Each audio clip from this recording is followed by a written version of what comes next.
দেবেন্দ্রবাবু, আমি east Bengal club নিয়ে আলোচনার জন্য এই সভা হচ্ছে না। আমার বক্তব্য হচ্ছে যে বাংলাদেশটা নিয়ে আপনি কি ভাবছেন? আমি যখন ছোট ছিলাম, আমি সেটা নিয়েও বলবো, আমাকে একটু 2 মিনিট সময় দিন। আমি যখন ছোট ছিলাম, আপনার 2 মিনিট অলরেডি অতিক্রান্ত। ঠিক আছে, আমি আর 1 মিনিট সময় নেবো, মানে হাফ মিনিট সময় নেবো। আমি যখন ছোট ছিলাম তখন ইস্টবেঙ্গল, আমি একজন ইস্টবেঙ্গল, আমার পূর্ববঙ্গের মানে আমার পরিবারও পূর্ববঙ্গ থেকে এসছে।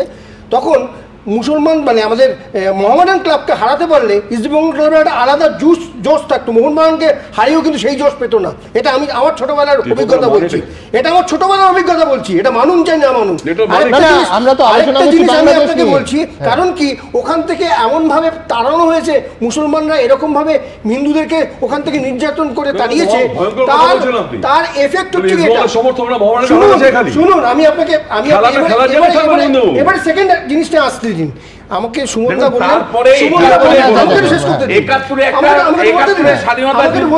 বাঙালি সংস্কৃতি, ধর্মনিরপেক্ষতা, সমাজতন্ত্র এগুলো ছিল বাংলাদেশে।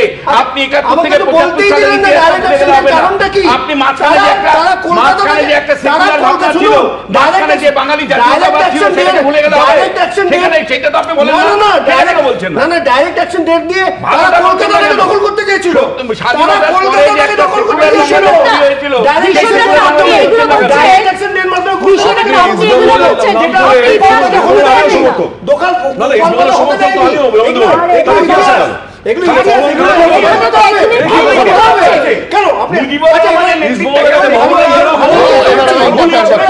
আমি ইতিহাস থেকে বর্তমানে ফিরবো সমীর রাইটের কাছে।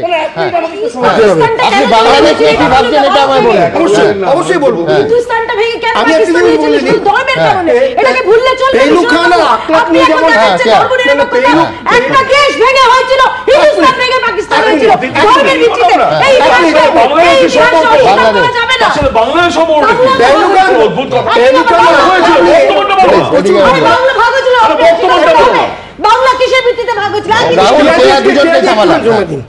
পেহলু খান আর আকলাক নিয়ে যেমন অনেক অনুষ্ঠান হয়েছে।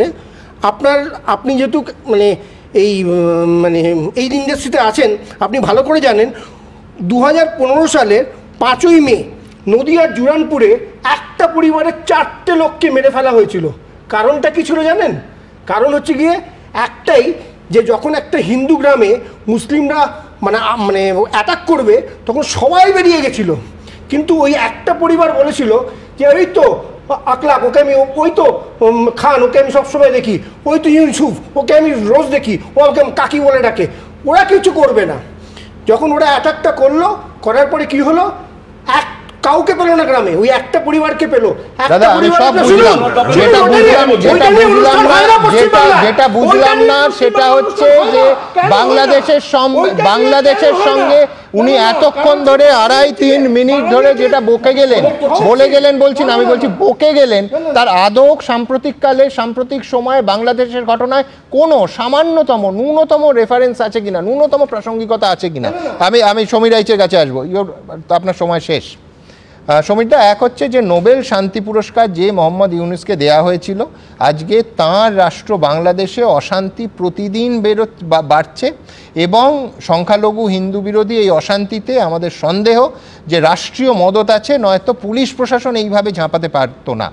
ইউনুস দায়িত্ব নেয়ার 100 দিন ধরে এক্স্যাক্টলি যে ঘটনাটা ঘটছে, নিরবিচ্ছিন্নভাবে ঘটছে, সেটা তুঙ্গে উঠেছিল দুর্গাপুজোর সময় এবং এখন বর্তমানে যেখানে দাঁড়িয়ে আছে সেখানে প্রতি মুহূর্তে তার যদি বিবৃতি হয় যে এটা ধর্মের ব্যাপার নয়, সংখ্যাগুরুর ব্যাপার নয়, পুরোটা রাজনৈতিক সংঘর্ষ। আমি আবার বলছি সমস্যাটাকে আমি যদি অস্বীকার করি তাহলে তো সমস্যার সমাধানের আমি ধারে কাছেও পৌঁছতে পারবো না। তার থেকেও যেটা বড় প্রশ্ন, আদৌ মোহাম্মদ ইউনুস কি সমস্যা সমাধান করতে চাইছেন?